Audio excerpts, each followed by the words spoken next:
السلام علیکم ورحمۃ اللہ وبرکاتہ۔ کن مبارکن۔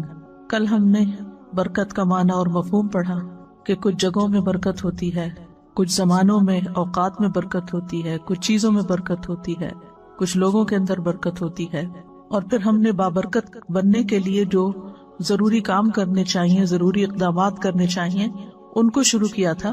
اور اس میں سے پہلا قدم ہم نے پڑھا کہ برکت اللہ کی طرف سے ہوتی ہے۔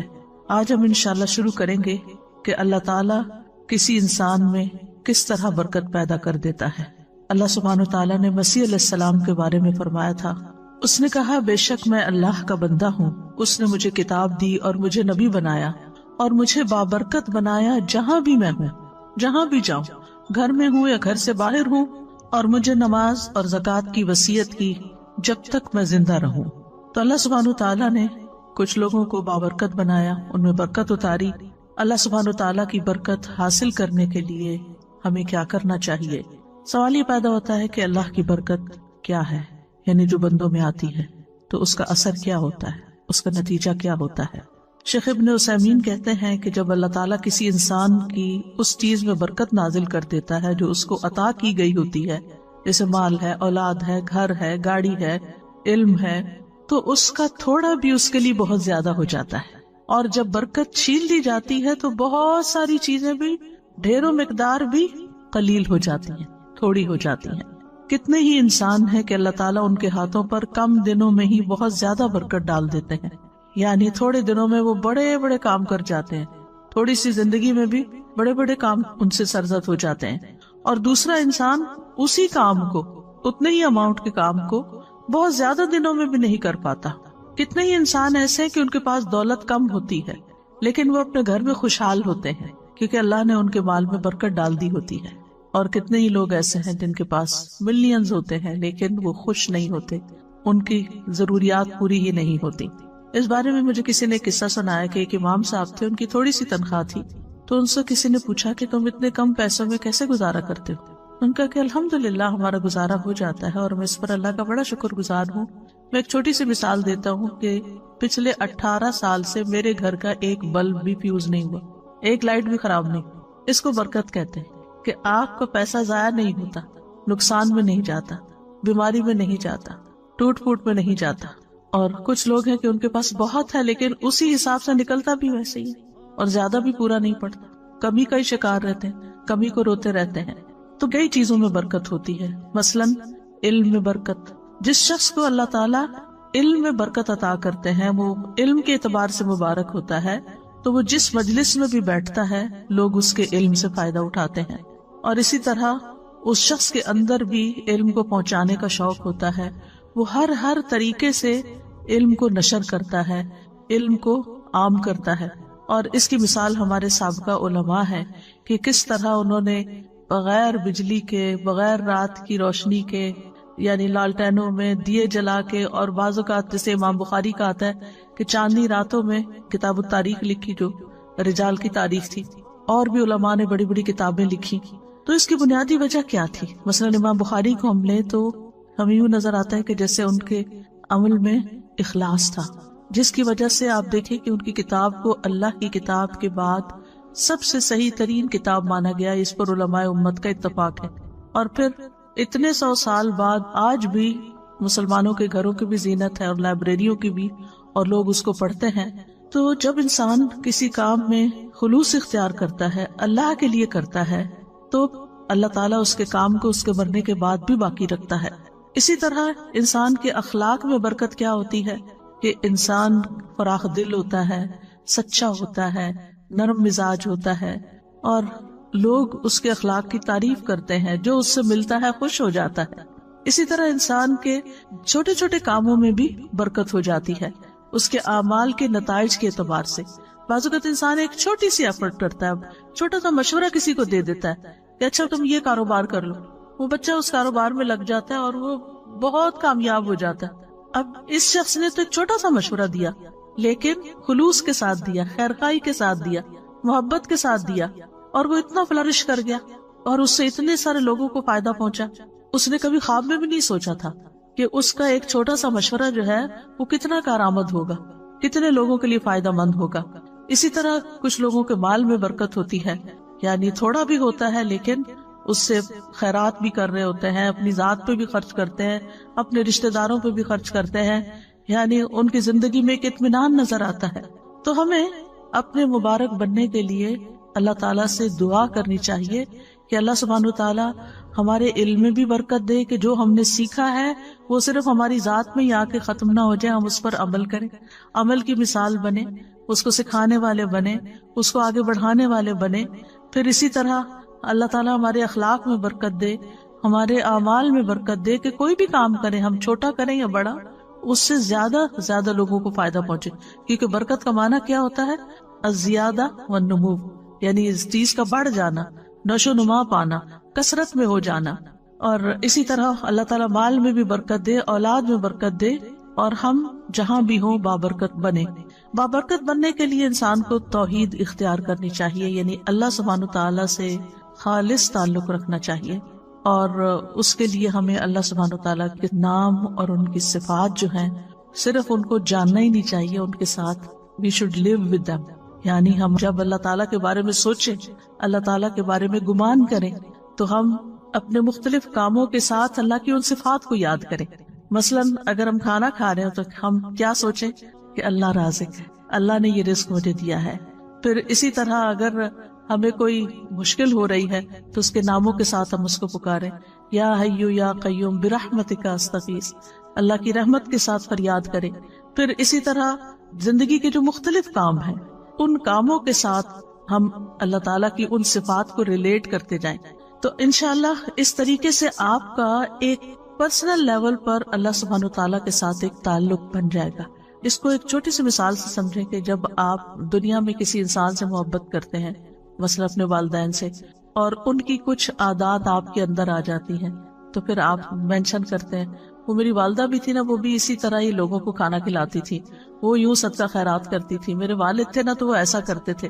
یعنی آپ کا ایک کنیکشن ہوتا ہے، جو کام آپ کر رہے ہوتے ہیں نا اس کو کنیکٹ کر لیتے ہیں اپنے پیاروں کے ساتھ، تو ذرا اس سے اور اوپر اٹھ جائیں۔ یعنی جو بھی آپ کام کر رہے ہو تو ساتھ ساتھ اللہ کو یاد کریں۔ ایک تو یہ کہ اللہ سبحانہ تعالیٰ کی ہستی کو یاد کرنا، محسوس کرنا، اور ایک یہ کہ اس کی صفات کے ساتھ، اس کے ناموں کے ساتھ، تو اس طرح آپ کی زندگی میں اور بھی زیادہ برکت ہوگی۔ اور جتنا جتنا آپ اللہ سبحانہ تعالیٰ کے لیے خالص ہوتے جائیں گے، اتنا اتنا آپ کے دل سے دنیا کے غم اور دنیا کی ہرس اور دنیا کی جو کمی کمزوری ہے، وہ آپ کو جو پریشان کرتی ہے، وہ آپ کے دل سے نکلتی چلی جائے گی۔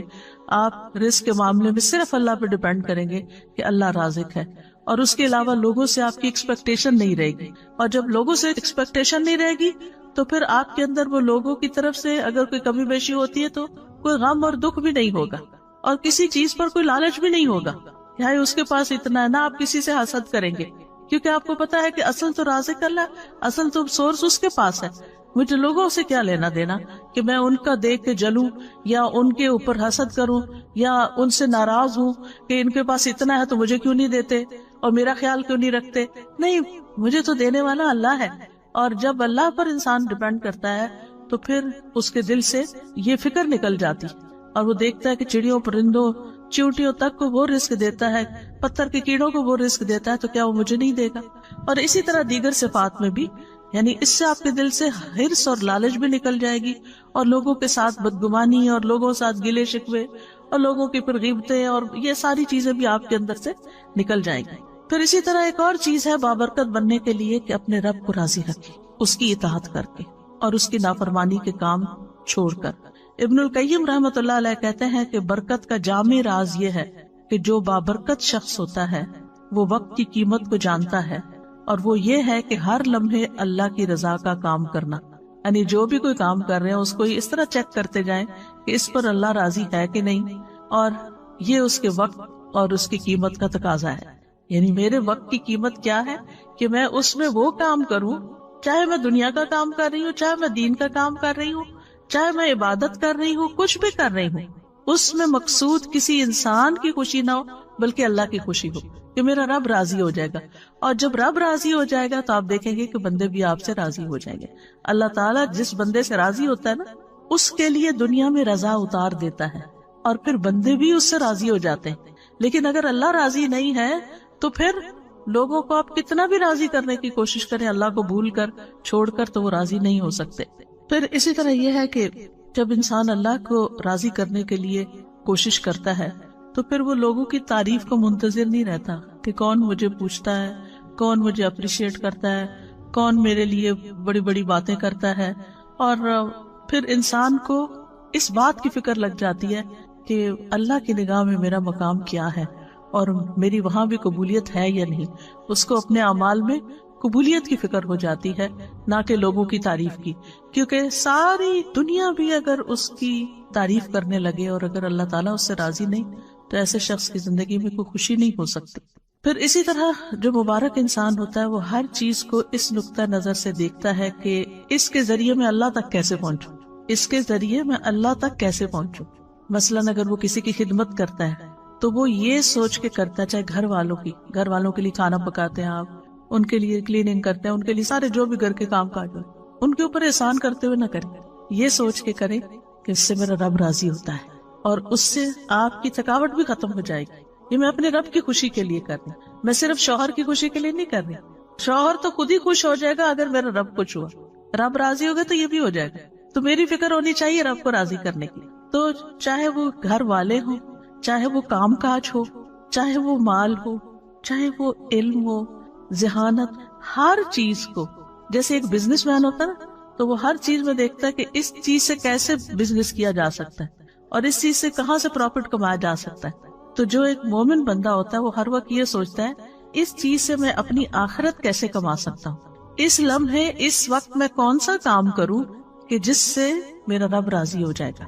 اب مثال کے طور پہ کبھی آپ کے حصے میں ایسا کام ہوتا ہے، مثلاً دعوت کر لیا آپ نے اور گھر میں لوگوں کو بلا لیا اور آپ کے اوپر سارا کام آ گیا، چاہے آپ کیٹرنگ کرا رہے ہیں، چاہے آپ کچھ بھی کر رہے ہیں، لیکن صرف گھر کی سیٹنگ اور لوگوں کو ویلکم کرنا اور پوچھنا، اور چاہے آپ ڈسپوزیبل یوز کر رہے ہیں لیکن پھر بھی آپ تک ٹوٹ جاتے ہیں. اگر یہ سب کچھ اللہ کی رضا کے لیے تھا تو اس کے بعد آپ کو ایسا سرور اور ایسی خوشی نصیب ہوگی.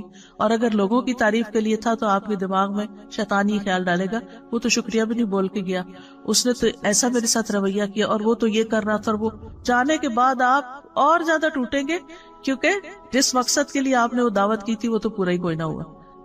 لیکن اگر اللہ کو راضی کرنے کے لیے کہ لوگوں کو کھانا کھلانا ثواب کا کام ہے، لوگوں کو اکٹھا کرنا، ملانا، آپس میں بٹھانا، ان کو ویلکم کرنا، تو آپ دیکھیں گے کہ یہی چیز آپ کے لیے برکتوں کا باعث بن جائے گی اور آپ کے لیے خوشی کا باعث بنے.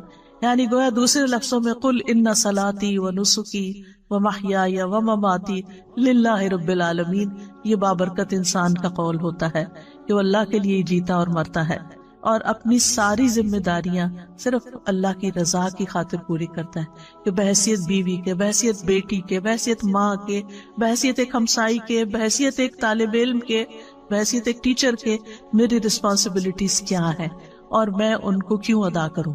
اور اگر وہ اللہ کے لیے کرتا ہے، اللہ کو راضی کرنے کے لیے وہ رسپانسبلٹیز پوری کر رہا ہے، تو اللہ سبحانہ وتعالیٰ اس سے جب راضی ہوگا تو اس کے سارے کام درست کر دے گا، اس کی زندگی وقت ہر چیز میں برکت ڈال دے گا.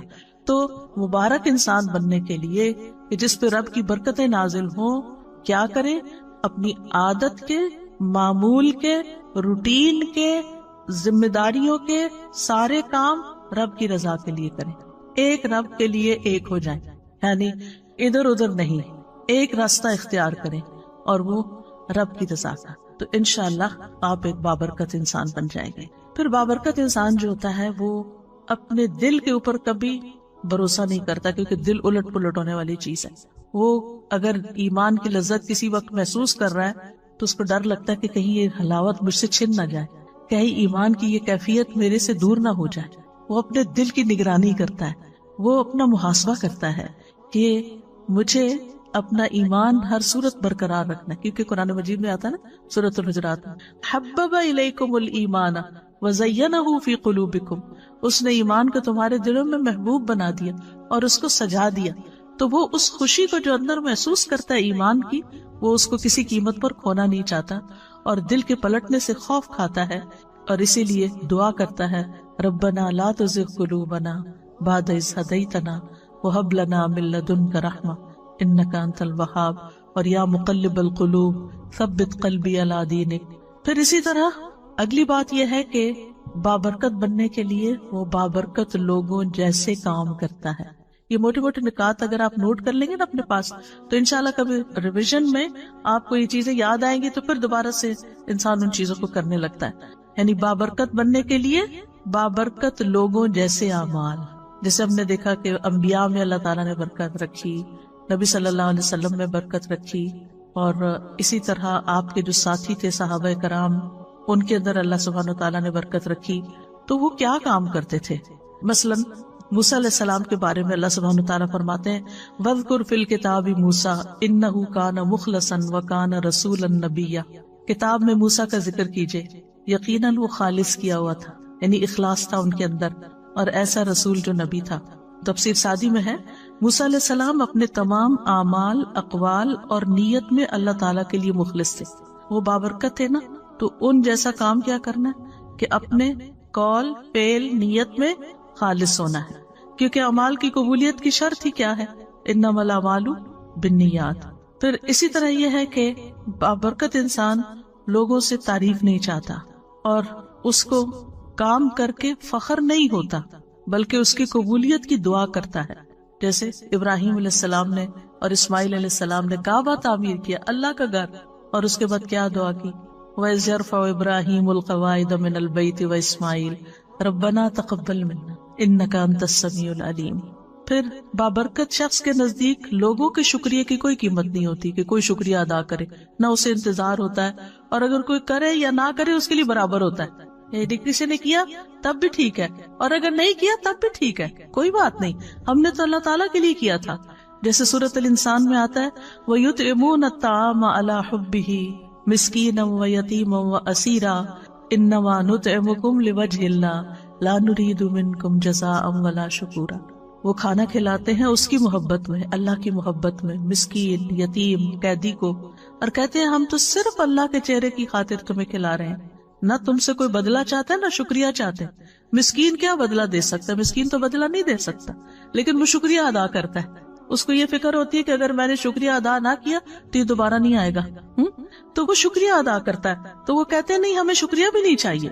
اسی طرح بابرکت انسان جو ہے نا، اس کو لوگوں کے تانوں کی بھی پرواہ نہیں ہوتی، وہ اپنا کام جاری رکھتا ہے. کوئی خوش ہو، کوئی ناراض ہو، کوئی ٹانٹ کرے، کوئی تنقید کرے، کریٹیسائز کرے، کچھ بھی کرے، ملامت کرنے والے کی ملامت سے نہیں ڈرتا. نیک کام کرتے ہوئے اچھا کام کرتے، کیونکہ جو لوگ ملامت سے ڈرتے ہیں وہ کبھی آگے نہیں بڑھ سکتے.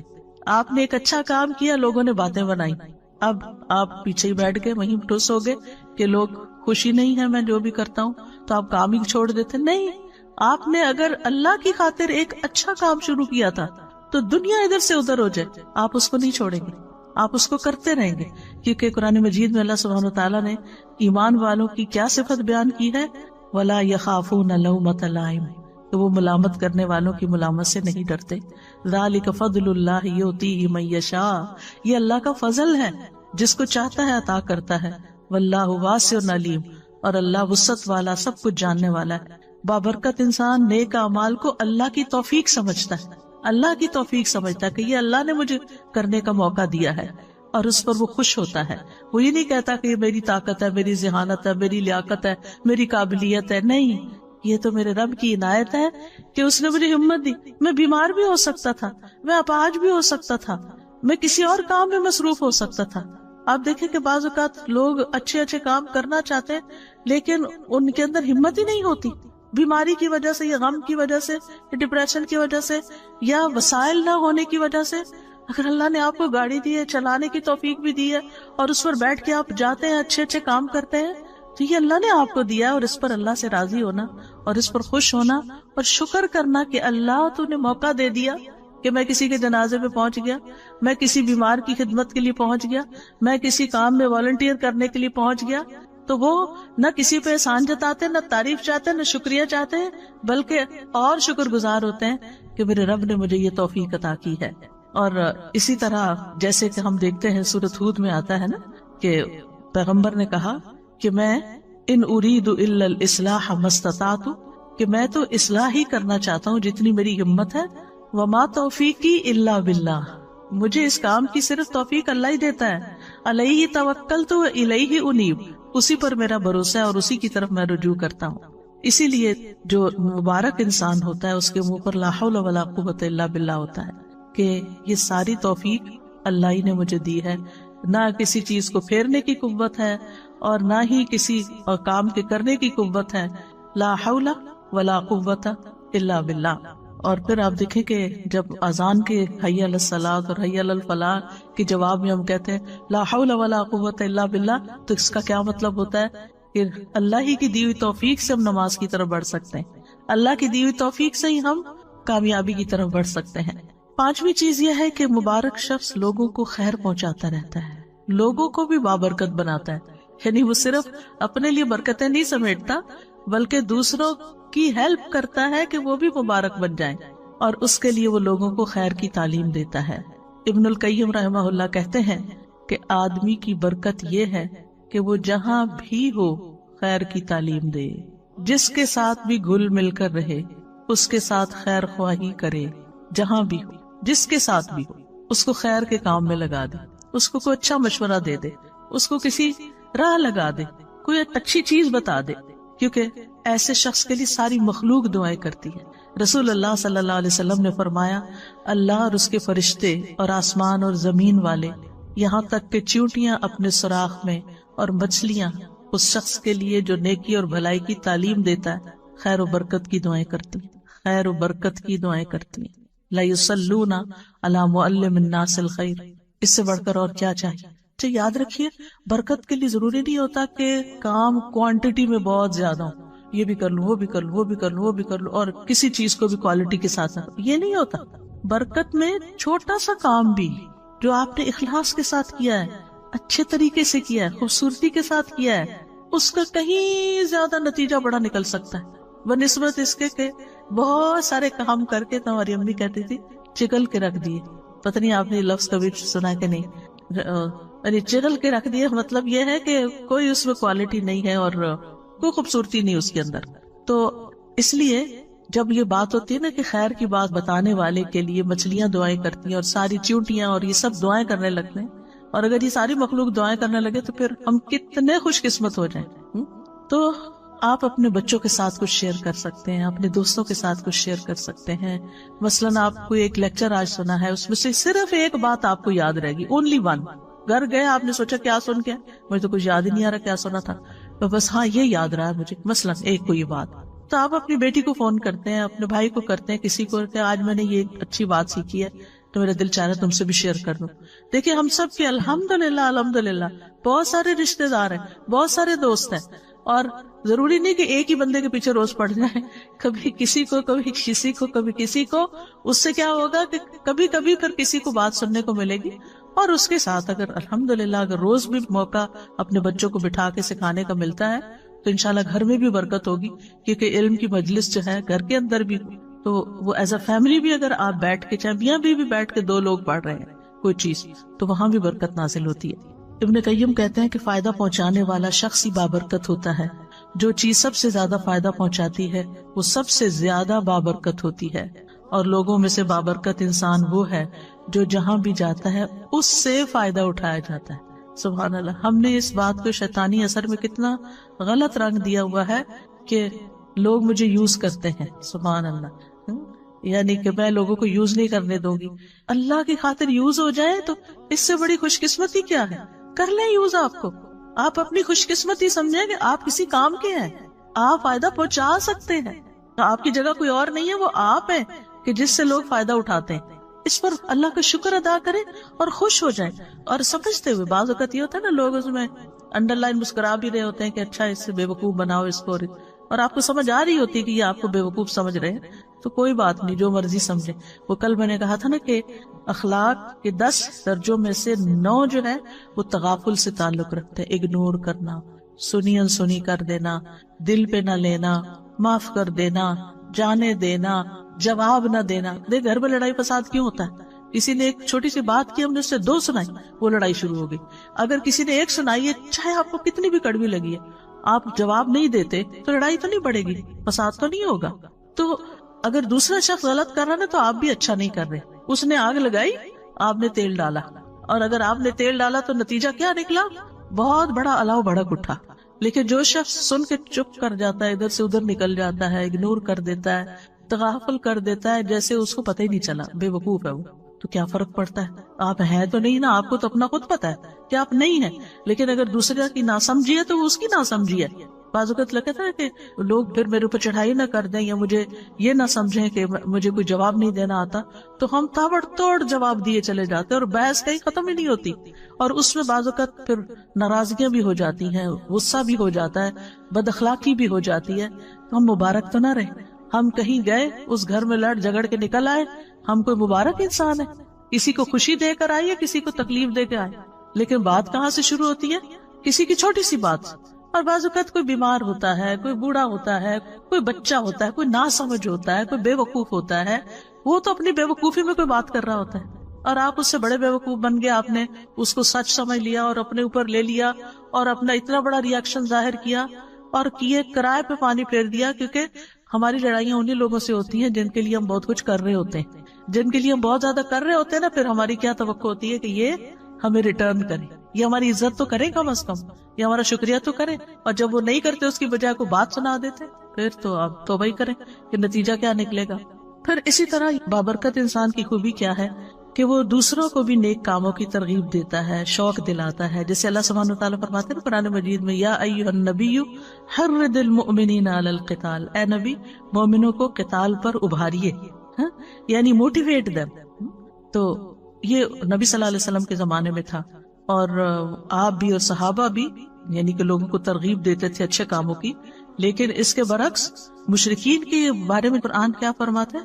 کلا بل لا تکرمون الیتیم ولا تحاضون علی طعام المسکین، ہرگز ایسا نہیں، بلکہ تم یتیم کی عزت نہیں کرتے اور نہ تم آپس میں مسکین کو کھانا کھلانے کی ترغیب دیتے، ایک دوسرے کو کہتے نہیں ہو۔ تو اس کا کیا مطلب ہے کہ ایک وہ ہے کہ جو نیکی کی ترغیب دیتا ہے اور ایک وہ جو نہیں دیتا۔ تو قرآن نے کنڈیم کیا ہے ان لوگوں کو جو نیک کاموں کی ترغیب نہیں دیتے۔ سورۃ ماؤن میں کیا آتا ہے؟ ولا یحض علی طعام المسکین، اللہ تعالیٰ اس کو کنڈیم کر رہا ہے، کیا کہ وہ مسکین کو کھانا کھلانے کی ترغیب نہیں دیتا، دوسروں کو نہیں کہتا۔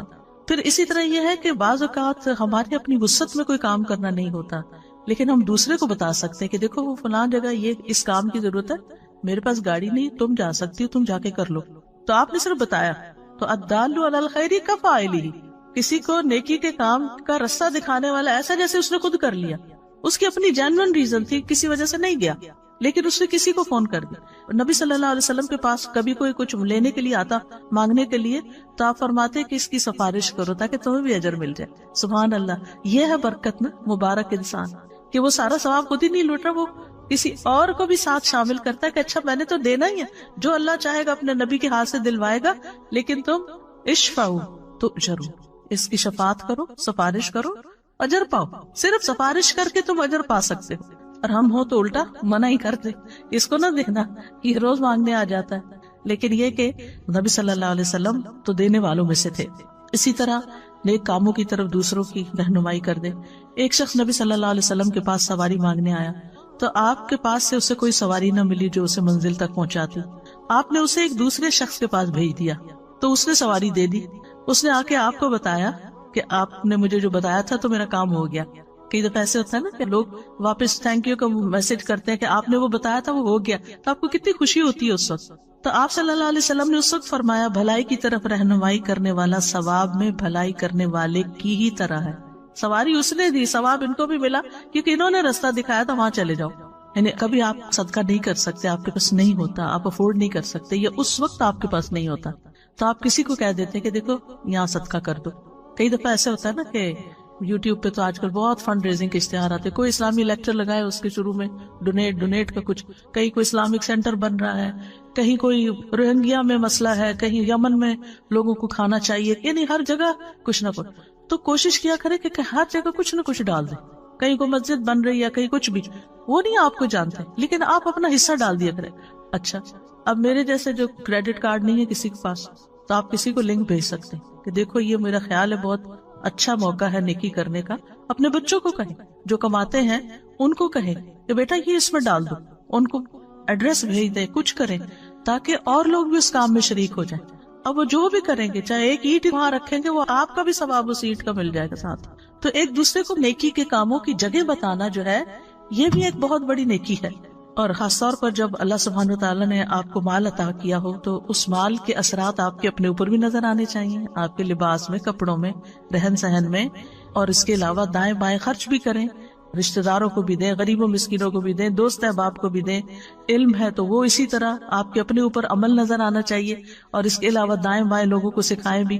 اسی طرح اگر کوئی اللہ نے منصب آپ کو دیا ہے، کہیں آپ کی کوئی بات سنی جاتی ہے اور کچھ لوگ آپ سے سفارش کرانے آتے ہیں تو اس کو یہ نہ کہہ کہ یہ تو روز کا ہی کام بن گیا ہے.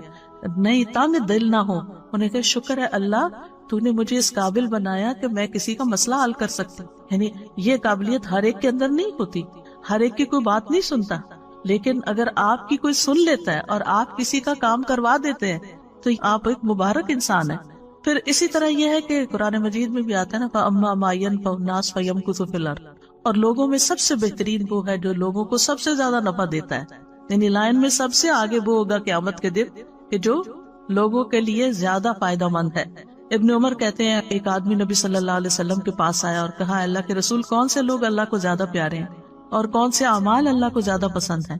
تو رسول اللہ صلی اللہ علیہ وسلم نے فرمایا وہ لوگ اللہ تعالیٰ کو زیادہ محبوب ہیں جو دوسرے لوگوں کے لیے سب سے زیادہ فائدہ مند ہوں، اور اللہ عز و جل کے نزدیک سب سے زیادہ پسندیدہ اعمال یہ ہیں کسی مسلمان کو خوش کرنا یا کسی کی تکلیف دور کرنا. آپ کو پتا چل رہا ہے کہ کوئی پین میں ہے اور آپ کو کچھ نہ کچھ سوج رہا ہے، لیکن آپ کہتے ہیں وہ جانے، اس کا کام جانے، میں کیوں بتاؤں. نہیں، آپ اپنی طرف سے سجیسٹ کر دیں، پھر اس کی مرضی وہ آپ کا مشورہ لے یا نہ لے. یا کسی کا قرضہ ادا کر دینا یا اس کی بھوک دور کر دینا. جس نے اپنے غضب کو روک لیا، غصہ روک لیا، اللہ اس کی خامیوں پہ پردہ ڈال دے گا. اور جو آدمی اپنے غصے کو پی گیا باوجود اس کے کہ وہ چاہتا تو نافذ کر سکتا تھا، تو اللہ تعالیٰ قیامت کے دن اس کے دل کو امیدوں سے بھر دے گا. جو اپنے بھائی کے ساتھ اس کی ضرورت پوری کرنے کے لیے چلا یہاں تک کہ اسے پورا کر دیا، اللہ اس کو اس دن ثابت قدم رکھے گا جس دن قدم ڈگمگا جائیں گے. پھر اسی طرح لوگوں کو توحید سکھائیں، جس طرح نبی صلی اللہ علیہ وسلم نے ابن عباس کو وہ کلمات سکھائے تھے جب آپ کے ساتھ گدھے پہ سوار تھے. آپ نے فرمایا اے لڑکے میں تجھے چند کلمات سکھا رہا ہوں، تم اللہ کے احکام کی حفاظت کرو، اللہ تمہاری حفاظت کرے گا. اللہ کے احکام کی حفاظت کرو، تم اسے اپنے سامنے پاؤ گے. جب مانگو اللہ سے مانگو، یہ بچوں کو سکھا دینا چاہیے. چھوٹی سی چیز بھی چاہیے پھر اللہ تعالیٰ سے مانگو. جب مدد چاہو اللہ سے مدد چاہو. جان رکھو ساری دنیا مل کے تمہیں کوئی فائدہ دینا چاہے نہیں دے سکتے مگر وہ جو اللہ نے تمہارے لیے لکھ دیا، اور سب مل کے نقصان دینا چاہے نہیں دے سکتے مگر وہ جو اللہ نے تمہارے لیے لکھ دیا. قلم اٹھا لیے گئے، صحیفے خشک ہو گئے. اسی طرح مصیبت آنے پر لوگوں کو اچھی نصیحت کریں، اللہ کے تقوی کا حکم دیں، صبر کی نصیحت کریں. جیسے نبی صلی اللہ علیہ وسلم ایک قبر کے پاس سے گزر رہے تھے اور روتی ہوئی عورت کو دیکھا تو آپ نے اس کو نصیحت کی. اور پھر اسی طرح یہ ہے کہ غم میں، ڈپریشن میں، اداسی میں، دکھ میں دوسروں کو امید دلائیں کہ یہ دن گزر جائیں گے، حالات اچھے ہو جائیں گے، سب ٹھیک ہو جائے گا.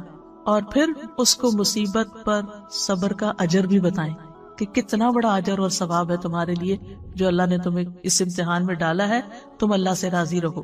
پھر اسی طرح یہ ہے کہ بابرکت لوگوں کا ساتھی بنے. ایک اور قدم کیا ہے؟ بابرکت لوگوں کا ساتھی بنے.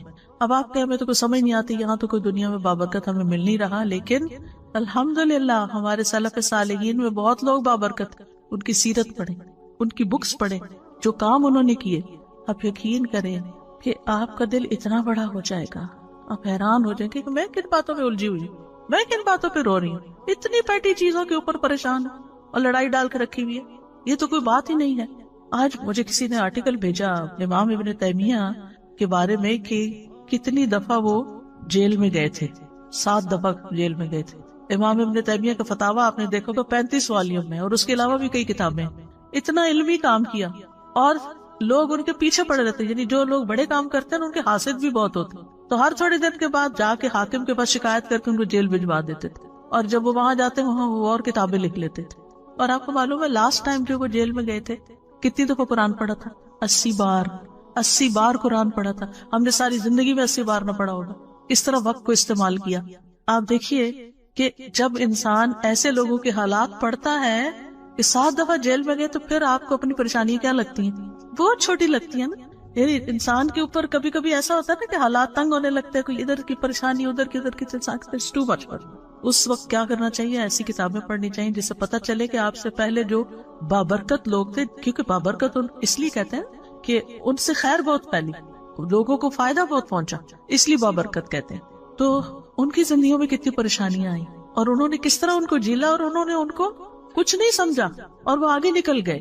تو ایسے لوگوں کے حالات زندگی پڑھیں اور ان کے ساتھ رہیں، ایسی کمپنی اختیار کریں، ان کی سیرت اپنائیں، ان سے دلی تعلق رکھیں، ان سے محبت کریں، کیونکہ ایسے لوگوں کی محبت جو ہوتی ہے وہ بھی خوشی دیتی ہے.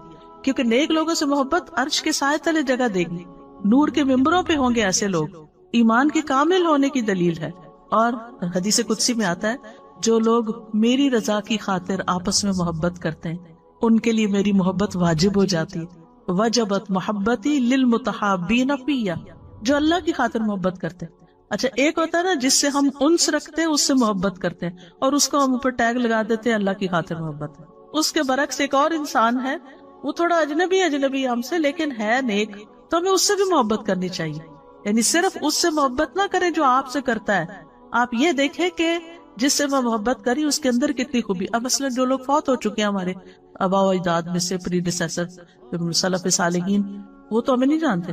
کیا ابو بکر آپ کو جانتے ہیں؟ بلال رضی اللہ عنہ آپ کو جانتے ہیں؟ نہیں. لیکن ہم ان سے محبت کرتے ہیں اللہ کی خاطر. تو جو اللہ کی خاطر کسی سے محبت کرتا ہے بغیر بدلے چاہنے کے کہ مجھے اس سے کچھ ملے، کسی مطلب مقصد لالچ میں نہیں محبت کرتا، بلکہ صرف اللہ کی رضا کے لیے، اس کی نیکی کی وجہ سے، اس کے اچھے اخلاق کی وجہ سے. تو یہ چیز انسان کو بابرکت بناتی ہے، انسان کے اندر پھر وہ ٹریٹس آ جاتے ہیں. پھر اسی طرح یہ ہے کہ انسان قیامت کے دن انہی لوگوں کے ساتھ ہوگا جن سے وہ محبت کرتا ہے. تو دنیا میں بھی نیک لوگوں کی صحبت کا فائدہ ہے اور آخرت میں بھی. امام مالک سے کسی نے پوچھا مجھے ایسا عمل بتائیے جو مجھے جنت میں داخل کر دے، تو انہوں نے کہا صالحین کی محبت کو اپنے اوپر لازم کر لو.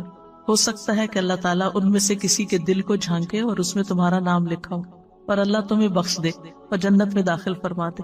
یعنی صالحین کی محبت دنیا میں بھی انسان کو نیکی کی طرف لاتی ہے اور آخرت میں بھی انسان کو کامیابی کی طرف لائے گی. پھر ساتویں چیز یہ ہے کہ گڑ گڑا کے دعائیں کرنا کہ اللہ برکتیں دے، اللہ کے سامنے عاجزی اختیار کرنا، گریہ وزاری کرنا، جیسے نبی صلی اللہ علیہ وسلم نے غزوہ بدر کے موقع پر کی تھی. آٹھویں چیز ہے مبارک بننے کے لیے بہت زیادہ شکر گزار ہونا. شکارن رب جعلنی لک شکارن لک ذکارن لک رہابن. یہ شکار ہونے کی جو خصوصیت ہے، پر ہر چیز پہ شکر، نعمت پہ بھی شکر اور تکلیف پہ بھی شکر، شکر ہی شکر، شکر ہی شکر، شکوہ نہیں، نو کمپلینٹس، نو کمپلینٹس. جس حال میں اللہ نے رکھا ہے، جو دیا ہے، جو بھی ہے. ہاں آپ یقین کریں کہ جب انسان کی زندگی آگے بڑھتی ہے تو پیچھے کے حالات کو دیکھتا ہے تو انسان کہتا ہے شکر ہے الحمدللہ کہ وہ فلاں چیز اس وقت نہیں ہوئی. اس وقت تو بہت برا لگتا ہے لیکن بعد میں انسان کو سمجھ آتی ہے کہ تو اچھا ہوا تھا. لیکن عقل مند کون ہے اور فائدہ مند کون ہے؟ جس نے اس وقت جب اس کو تکلیف پہنچی تھی شکر کر لیا تھا کہ اللہ اس میں بھی کوئی خیر ہوگی. پھر اسی طرح یہ ہے کہ بابرکت انسان اللہ کی نعمت کو اپنی کرامت نہیں سمجھتا، یعنی اللہ تعالیٰ کا فضل سمجھتا ہے. یعنی بعض اوقات ایسا ہوتا ہے نا کہ انسان کے ساتھ کچھ اچھی چیزیں پیش آنے لگتی تو انسان سمجھتا ہے بڑا نیک ہو گیا ہوں. آپ نے کوئی چیز سوچی ہو گئی یا کچھ اس طرح کے، تو اس طرح کی چیزیں جو ہے نا یہ راز میں ہونی چاہیے. کہ آپ کو کوئی ایسا خواب آ جاتا ہے، لوگ بہت انسسٹ کرتے ہیں نا کوئی خواب سنائے اچھا سا، یا کبھی آپ کو پوچھتے ہیں آپ کو کبھی فلاں نظر آیا، یہ ہوا.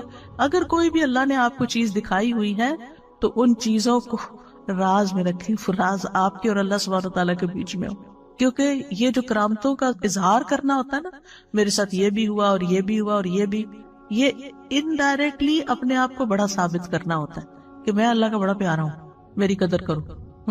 تو اس سے بھی بچنا چاہیے. یعنی اللہ نے اگر آپ کے اوپر کوئی فضل کیا ہے، کوئی انعام کیا ہے تو اس پر شکر ادا کریں، نہ کہ اس کو اپنی کرامت سمجھے. پھر اسی طرح یہ ہے کہ برکت کو بڑھانے کے اسباب کیا ہے، یعنی برکتیں کیسے بڑھیں. خلاصہ کر دیتی ہوں. سب سے پہلی چیز ہے ایمان اور تقوی.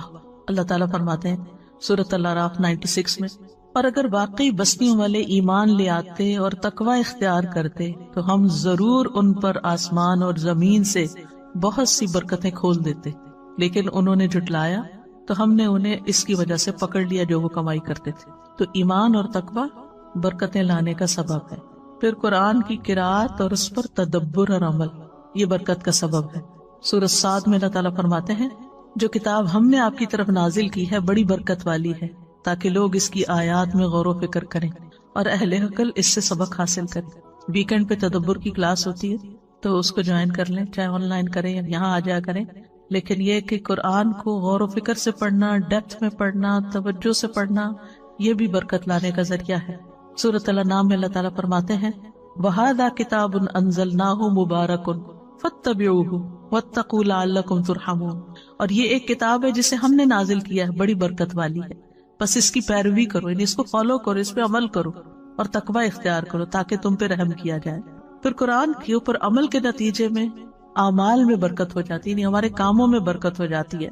اللہ سبحانہ وتعالیٰ سورۃ المائدہ میں فرماتے ہیں وَلَوْ أَنَّهُمْ أَقَامُوا التَّوْرَاةَ وَالْإِنْجِيلَ وَمَا أُنزِلَ إِلَيْهِمْ مِنْ رَبِّهِمْ لَأَكَلُوا مِنْ فَوْقِهِمْ وَمِنْ تَحْتِ أَرْجُلِهِمْ، اگر وہ واقعی تورات اور انجیل کی پابندی کرتے اور اس کی جو ان کی طرف ان کے رب کی طرف سے نازل کیا گیا تو یقیناً وہ اپنے اوپر سے اور اپنے پاؤں کے نیچے سے کھاتے، یعنی اتنی برکتیں ان پر نازل ہوتی۔ پھر خاص طور پر سورۃ البقرہ پڑھنا، یعنی اس کی ایک روٹین بنانا۔ اس کا یہ مطلب نہیں خالی سورۃ البقرہ ہی پڑھتے رہے اور باقی قرآن نہیں پڑھیں، سارا قرآن بابرکت ہے، لیکن سورۃ البقرہ کی خاص خصوصیت بیان کی گئی۔ اس کا پڑھنا باعث برکت ہے اور اس کا چھوڑنا باعث حسرت ہے، اور جادوگر اس کے اوپر قابو نہیں پا سکتے۔ پھر اسی طرح برکتوں کی دعائیں دینا۔ نبی صلی اللہ علیہ وسلم جب کسی کی شادی ہوتی تو اس کو مبارکباد دیتے، بارک اللہ لکا بارک علیکا وجمع بینکما فی خیر، اللہ تمہیں برکت دے، تم پہ اپنی برکت نازل فرمائے اور تم دونوں کو خیر کے ساتھ اکٹھا رکھے۔ بچہ پیدا ہو تب برکت کی دعا، کسی کا کھانا کھائیں کھلائیں، یعنی ہر وقت ان کے اندر برکتوں کی دعا۔ اور اسی طرح سلام جو ہے السلام علیکم ورحمۃ اللہ وبرکاتہ، تحیۃ مبارکۃ۔ پھر اسی طرح خرید و فروخت میں سچائی اختیار کرنا، خرید و فروخت میں سچائی یعنی فیئر ڈیلنگ بزنس کے اندر، تو اس میں انشاءاللہ جو بھی پروفٹ ہوگا تھوڑا یا زیادہ اس میں برکت ہو جائے گی۔ اسی طرح جو ڈیوٹی آپ کی ہو، کام ہو، جاب ہو، اس کو صحیح طور پر انجام دینا، تو اس کی آمدنی میں آپ کے لیے برکت ہو جائے گی۔ پھر اسی طرح دن کے پہلے حصے پہ کام کرنا، صبح کے وقت وہ برکت والا وقت ہے، اور اس وقت اس کے لیے دعا ہے اللہم بارک لامتی فی بکورہا۔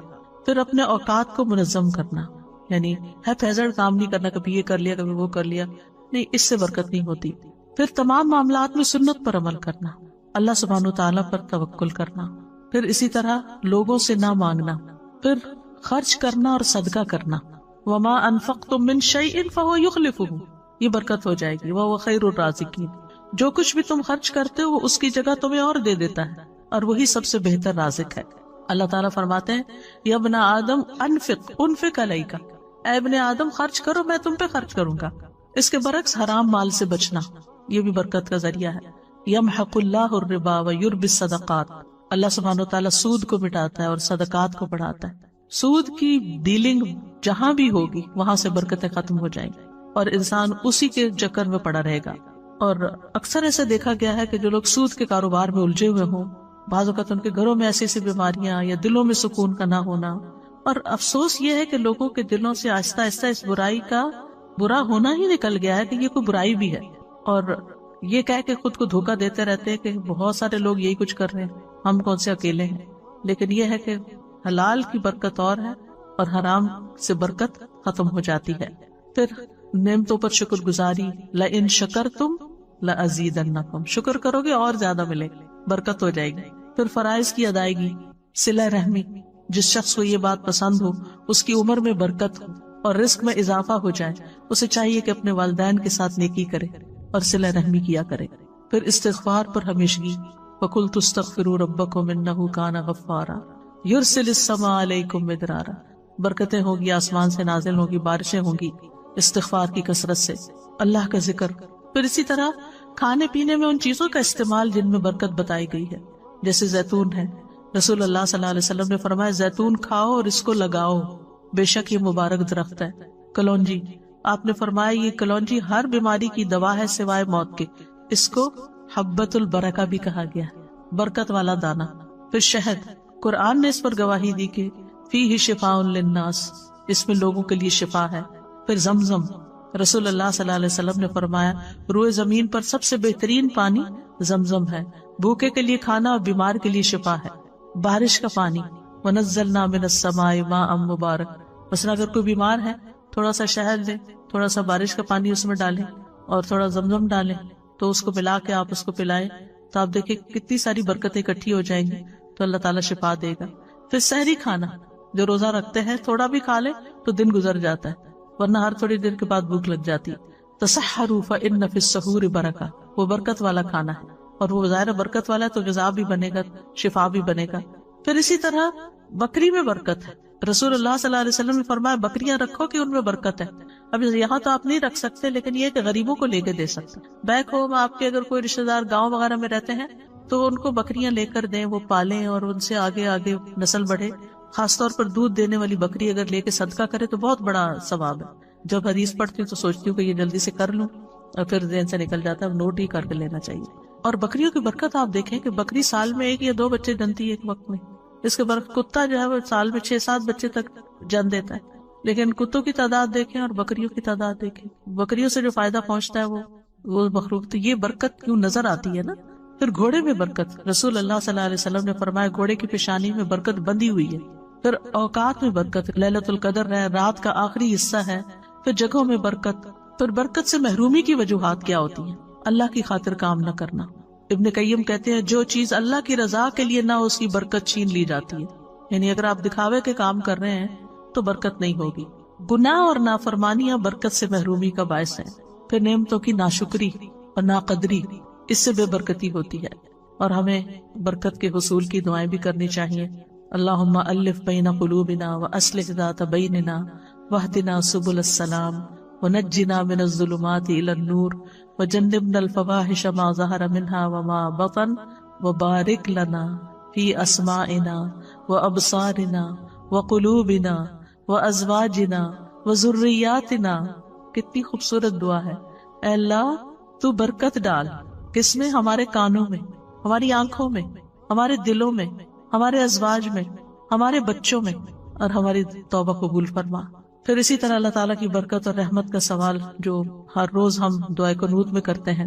پھر اسی طرح یہ ہے کہ یہ جو دعا ہے اللہم اقسم لنا من خشیتک ما تحول به بیننا وبین معصیتک، اس میں بھی آتا ہے نا اللہم متعنا باسماعنا وابصارنا وقواتنا وابقیتنا، جب تک ہم زندہ، واجعلہ وارث منا، یعنی ہمارے وارث بھی بنا دے، بعد میں بھی اس سے فائدہ ہو لوگوں کو۔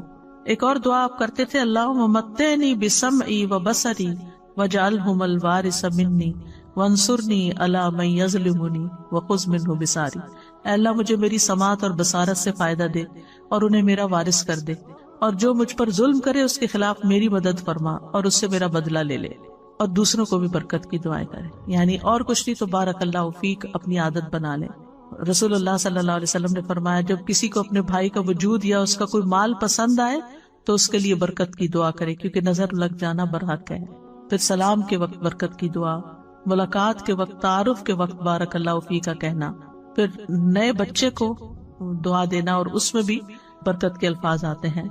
صائب بن یزید کہتے ہیں میری خالہ مجھے نبی صلی اللہ علیہ وسلم کے پاس لے گئی اور عرض کیا اللہ کے رسول میرا بھانجا بیمار ہے، تو آپ نے میرے سر پر ہاتھ پھیرا اور میرے لیے برکت کی دعا کی، اور کمانے والے ہاتھ میں برکت کی دعا دینا۔ پھر اسی طرح خادموں کے مال، رزق اور اولاد میں برکت کی دعا، کس طرح حضرت انس رضی اللہ عنہ کو نبی صلی اللہ علیہ وسلم نے برکت کی دعا دی تھی، اللہم اکثر مالہ وولدہ وبارک لہ فیما آتیتہ، اور ان کی زندگی میں اللہ نے ان کو مال، اولاد، ہر چیز میں برکتیں عطا کی تھی۔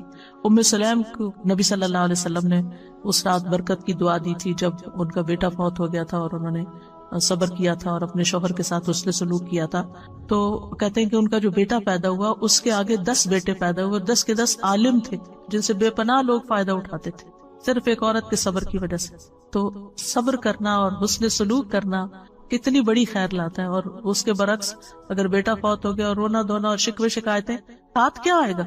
کچھ بھی نہیں، جو ہے وہ بھی چلا جائے گا، بے برکتی۔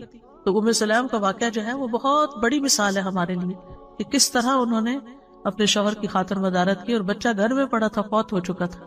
ایک ماں کا دل کیسا ہوتا ہے، دوسرے بھی پسیج جاتے ہیں جب کوئی ایسی خبر سنتے ہیں، لیکن یہ کہ جو اللہ کی خاطر صبر کرتے ہیں پھر اللہ سبحانہ وتعالیٰ ان کو تھام لیتا ہے اور ان کی زندگیوں میں اور اولادوں میں بھی برکت عطا کرتا ہے۔ اچھا اصل میں نا بابرکت ہونے کی ضرورت کیوں ہے؟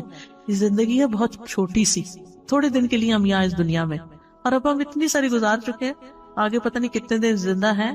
تو جتنی بھی ہمارے پاس زندگی ہے نا، تھوڑا سا بھی وقت ہے نا، تو مقصد کیا ہے یہ ٹاپک کرنے کا کہ یا اللہ اس ہمارے تھوڑے سے وقت میں بھی ہم سے اتنے اچھے اچھے کام لے لے اور اتنی ساری نیکیاں ہم کر جائیں کہ وہ جنت کے اعلیٰ درجات اور تیرا قرب ہمیں نصیب. یہ مقصد ہے. یعنی ورنہ یہ مقصد نہیں ہے کہ اللہ ہمیں دنیا میں اور مال دے دے اور اولاد دے دے، ٹھیک ہے وہ بھی برکتیں ہوگی، اور وہ بھی پھر وہ میں نے پیچھے بتایا نا بابرکت انسان ان کو بھی اس نظر سے دیکھتا ہے کہ یہ بچہ میرے لیے کیسے صدقہ جاریہ بنے، اور یہ مال کیسے صدقہ جاریہ بنے، اور یہ میرا گھر کیسے میرے لیے صدقہ جاریہ بنے.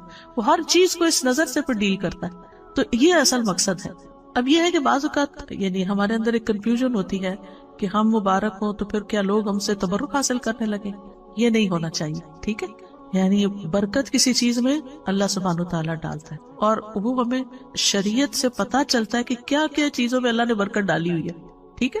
مثلا زمزم میں برکت ہے، حجر اسود میں برکت ہے، رمضان میں برکت ہے، لیلۃ القدر میں، عشرہ ذی الحجہ میں، مکہ مدینہ میں، بیت المقدس میں، اعمال میں سے نماز، صیام، زکوٰۃ، ان چیزوں میں برکت ہے. ہم ان سے برکت حاصل کر سکتے ہیں، ٹھیک ہے. اللہ نے ان میں ڈالی ہے، ہم ان کو استعمال کریں گے، اللہ تعالیٰ ہماری طرف بھی برکت لوٹائے. لیکن کسی انسان کو یہ سمجھ کر کہ یہ مبارک انسان ہے اس کو چھونے لگ جائیں، یا یہ کہ اس کے ساتھ خود اپنے آپ کو لگائیں کہ ہمیں بھی برکت آ جائے، یا یہ کہ جیسے خانہ کعبہ کے لوگ غلاف کو سمجھتے ہیں کہ اس سے ہم کو برکت مل جائے گی، یہ کام نہیں کرنے چاہیے. اسی طرح بعض اوقات آپ کو یاد ہوگا جیسے اسکولوں میں میلاد ہوتا تھا تو بعد میں کیا بانٹتے تھے، تبرک نہیں کہنا چاہیے، ٹھیک ہے نا. یہ ہم نے خود ہی نام دے دیے ہیں. اسی طرح لوگ صالحین کی قبروں سے جا کے برکت حاصل کرنے لگتے ہیں، وہ بھی نہیں ہونی چاہیے. تو نبی صلی اللہ علیہ وسلم کے علاوہ آپ کا پانی، آپ کا لعاب، آپ کے بال، آپ کی وہ سب چیز بابرکت ہے کیونکہ اللہ نے ان کو بابرکت بنایا ہے. لیکن اس کے علاوہ کسی اور استاد، شیخ، بڑے بزرگ، کسی کی کوئی چیز اس کی ذات میں نہیں ہے کوئی برکت. اس کے علم کے ذریعے برکت حاصل کریں، اس کے عمل کے ذریعے، اخلاق کے ذریعے، کسی کام کے ذریعے، لیکن ذات میں نہیں، ٹھیک ہے. ذات میں جن چیزوں کی برکت ہے وہ ہمیں نص سے پتہ چلتا ہے. اب سوال یہ پیدا ہوتا ہے کہ کسی شخص کو یہ کہہ سکتے ہیں کہ یہ مبارک شخص ہے، یہ مبارک انسان ہے. تو ہر مسلمان مبارک ہے، اسلام کی وجہ سے، ایمان کی وجہ سے، یاد رکھیں، ٹھیک ہے. اور جتنا جتنا کسی کے اندر تقویٰ ہوتا ہے، لوگوں کو فائدہ پہنچاتا ہے، اسی حساب سے اس میں برکت ہوتی ہے. نبی صلی اللہ علیہ وسلم نے فرمایا بے شک درختوں میں ایک درخت ایسا ہے یقیناً اس کی برکت مسلمان کی برکت جیسی ہے، ٹھیک ہے. کیا یہ کہہ سکتے کسی کو کہ تم ہمارے لیے بہت بابرکت ہو؟ اس میں یہ ہے کہ ہم یہ کہہ سکتے ہیں کہ الحمدللہ آپ کے آنے سے برکت ہو گئی. یعنی یہ نہیں کہ آپ کی ذات کی برکت کوئی الٹ گئی یہاں، یعنی اس کا جو آثار ہیں، جو نتائج ہیں کہ ایک اچھی محفل ہو گئی، ہم نے کچھ سیکھا، کوئی ہم نے خیر کے رستے اختیار کیے، تو یہ چیز برکت ہے. نہ کہ اس کی ذات کے اندر کہ وہ آپ کے سر پہ ہاتھ پھیر دے تو آپ کو برکت مل جائے گی، یا کوئی آپ کو اپنا کپڑا دے دے تو اس میں برکت ہوگی، یہ نہیں ہوگا، ٹھیک. ہم یہ کہہ سکتے کہ یہ ہمارے لیے بہت بابرکت ثابت ہوئی ہے. پہلے سے ہم کسی کو پیشن گوئی نہیں کر سکتے، ہم یہ کہہ سکتے ہیں الحمدللہ یہ ہمارے لیے بہت بابرکت ثابت ہوئی ہے کہ یہاں آ کے ہمیں اللہ کا دین ملا ہے، ہمیں نیکی کی توفیق ہوئی ہے، خیر کے کام ہوئے ہیں. تو وہ جو نتائج ہوتے ہیں نا، یعنی برکت کہاں سے ظاہر ہوتی ہے؟ کسی چیز کے نتائج سے، ٹھیک ہے. تو اللہ سبحانہ وتعالی ہم سب کو مبارک بنائے اور ہماری زندگی میں، اوقات میں، اموال میں، اولاد میں، ہر چیز میں برکتیں عطا کرے. بارک اللہ فیکم.